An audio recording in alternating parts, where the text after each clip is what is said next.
La nourriture, du coup, on en mange, les gens ils aiment en parler, ça fait dialoguer, enfin c'est vraiment un thème autour duquel il gravite beaucoup de choses et c'est pour ça que d'un point de vue insertion ou pédagogie animation, c'est extrêmement intéressant.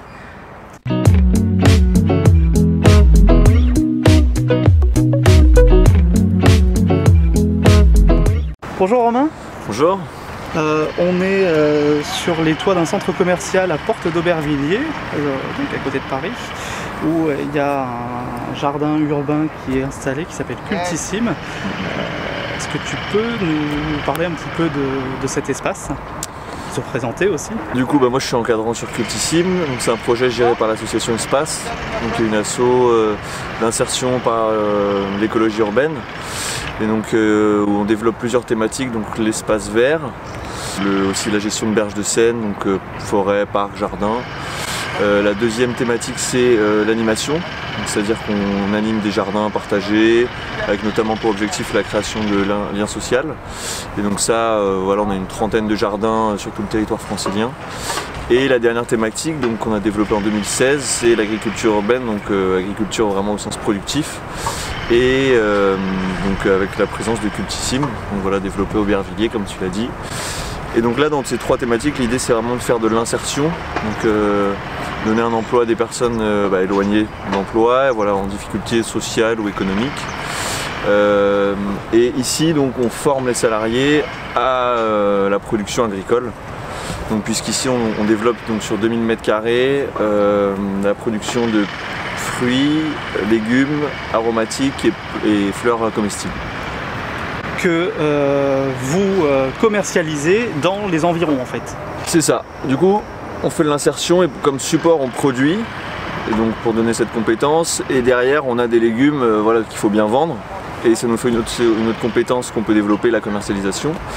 Et donc on vend en circuit court, donc en vente directe.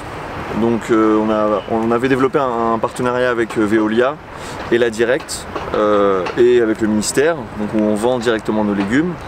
On vend aussi donc, là, en circuit court, donc en épicerie. Donc il y en a 3 kg, les 3 poireaux Miam. Et à l'ancienne, pardon, là c'est une start-up, on pourra développer après. Enfin, voilà. En tout cas, on diversifie nos modèles de vente. Et le dernier circuit, c'est la restauration. Donc on a Auber Kitchen, Collective qui est une association Aubervilliers, et Bonne Aventure à Saint-Ouen. Donc vous pouvez quand même alimenter, achalander beaucoup de personnes avec ce qui est produit ici sur ce toit, alors sans parler chiffres parce que c'est pas forcément l'intérêt. Vous arrivez à quantifier quand même à peu près, savoir? Alors l'année dernière on était sur un peu plus de 600 m² parce qu'on avait cette toiture mais qu'on l'exploitait pas totalement, et on était à 2 tonnes. Donc là, cette année, on a 2000, donc là, j'ai pas les chiffres. D'accord. On va sans doute pas doubler, mais voilà.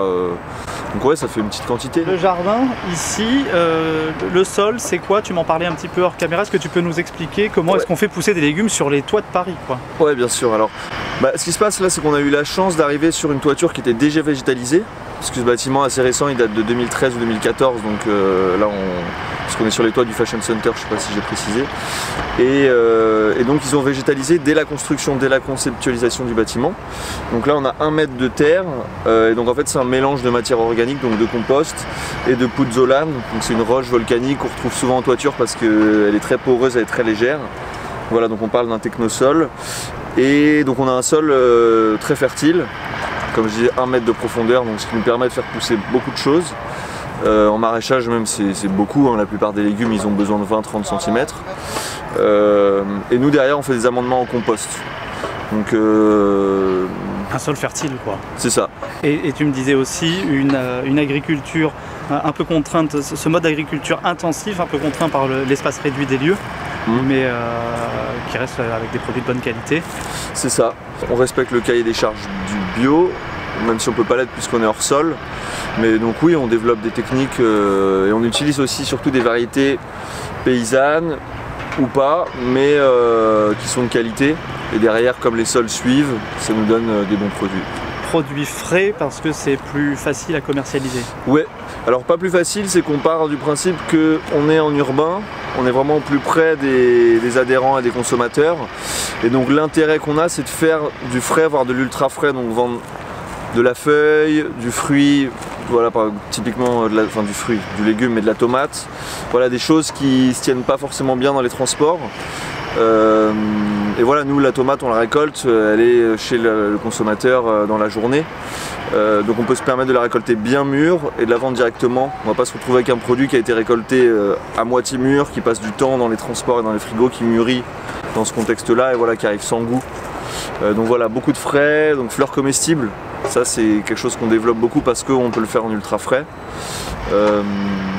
Voilà un petit peu la démarche. Oui, les paniers sont garnis et diversifiés. On fera un tour de jardin tout à l'heure, mais enfin on a vu des courgettes, il y a des concombres blancs, il y a des tomates, il y a des herbes aromatiques, il y a des salades. Des haricots, c'est notre produit phare. Ouais. C'est ça, des blettes, des courges, des choux. Bon. Il y a une trentaine de variétés. L'idée c'est quand même d'avoir un peu de diversité pour proposer du panier. On peut juste proposer sur une petite partie de l'année qui nous permet d'avoir toute la diversité. Et voilà, et beaucoup d'aromatiques aussi.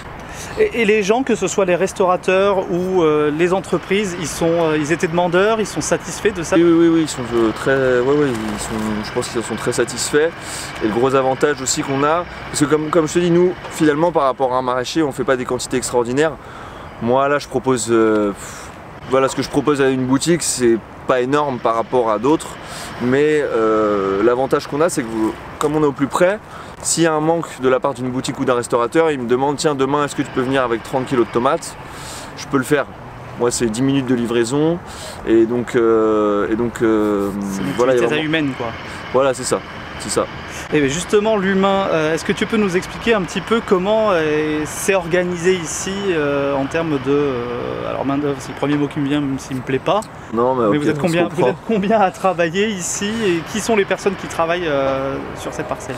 Alors là, du coup oui, parce que c'est un peu le cœur du projet, hein, comme je disais, l'insertion. Donc là cette année on a 5 personnes, dont donc Alice qui est adjointe, qui travaille ici à Moitié sur Romainville, où là-bas on gère un jardin partagé, un jardin solidaire en toiture aussi, mais donc on va dire 5,5.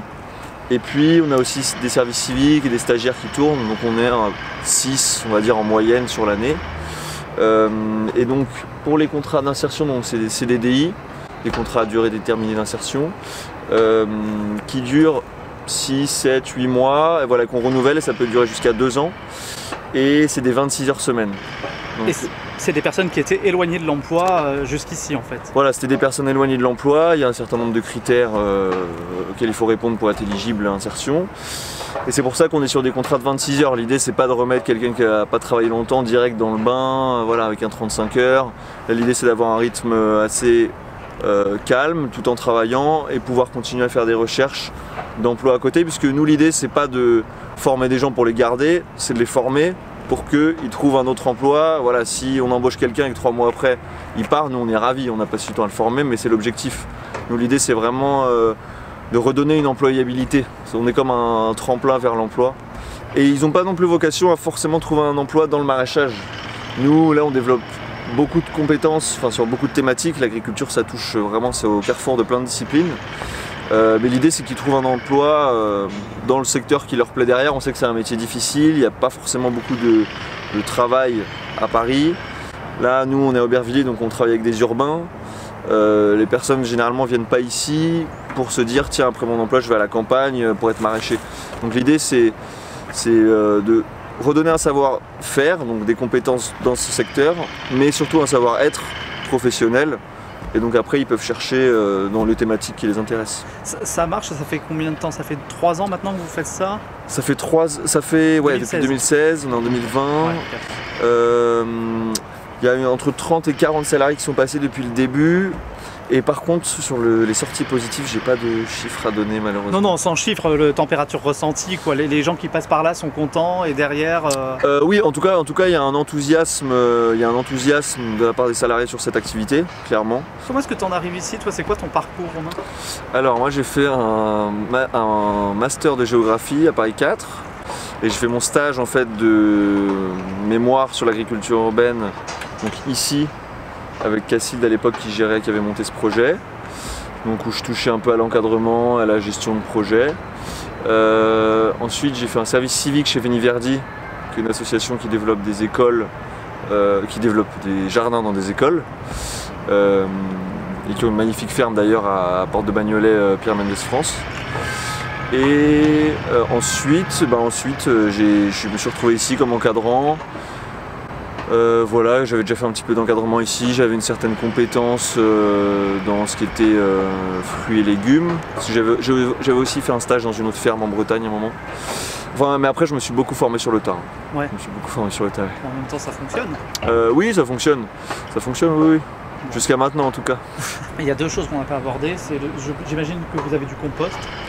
Ouais. Du compost ici. Alors on fait donc tous nos déchets verts, on a tout qui est revalorisé sur place. Et alors pour développer un peu le partenariat qu'on a développé avec le Fashion Center, ce qui se passe c'est que nous, je l'ai dit tout à l'heure je crois, on utilise 2000 m², mais il y a 5000 m² de toiture végétalisée. Donc nous on peut rester ici gracieusement, mais il faut qu'on entretienne toutes les toitures, donc on fauche chaque année les 3000 m² qu'on n'utilise pas. Tout ça, ça nous fait beaucoup de matière à composter. Donc là il y a une belle boucle, voilà, intéressante qu'on a mis en place. Mais on n'est pas autonome. Et on est content de ne pas être autonome puisqu'on a aussi, voilà, c'est toujours se remettre dans notre localisation géographique. Là on est à Aubervilliers, il y a des déchets partout. Donc nous on est aussi une zone qui peut permettre de composter ce qui vient de l'extérieur. C'est un réceptacle des déchets verts. C'est ça. Donc on travaille avec les alchimistes, eux qui font du compostage surtout urbain. Et voilà l'idée, à un moment on voulait essayer de développer l'autonomie en compost. Puis on s'est dit en fait que ça n'avait aucun sens en urbain.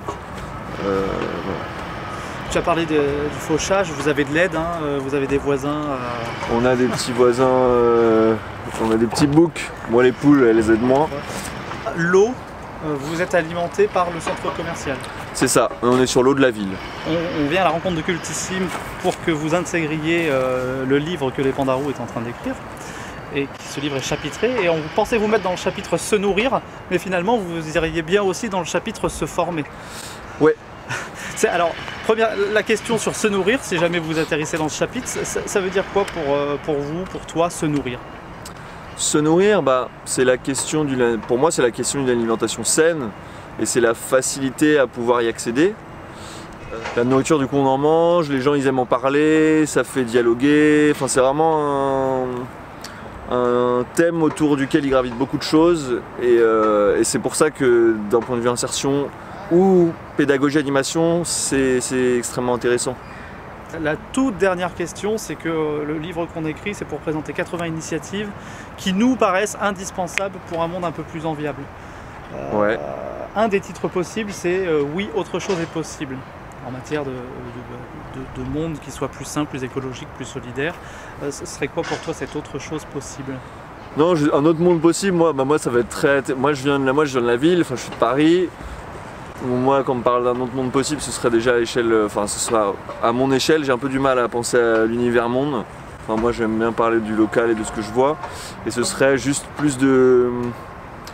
quelque chose de moins dense quoi, de plus ouvert, plus d'espace vert, plus d'espace d'alimentation vraiment en intra-urbain. Voilà, moi j'ai une vision très étriquée là à Paris, parce que c'est le cas dans beaucoup de villes. Mais voilà ma réponse. Mais en même temps, parce que changer le monde, c'est pas changer son monde d'abord. C'est ça, exactement, ouais. Super, merci beaucoup Romain. Moi je t'en prie, merci à toi.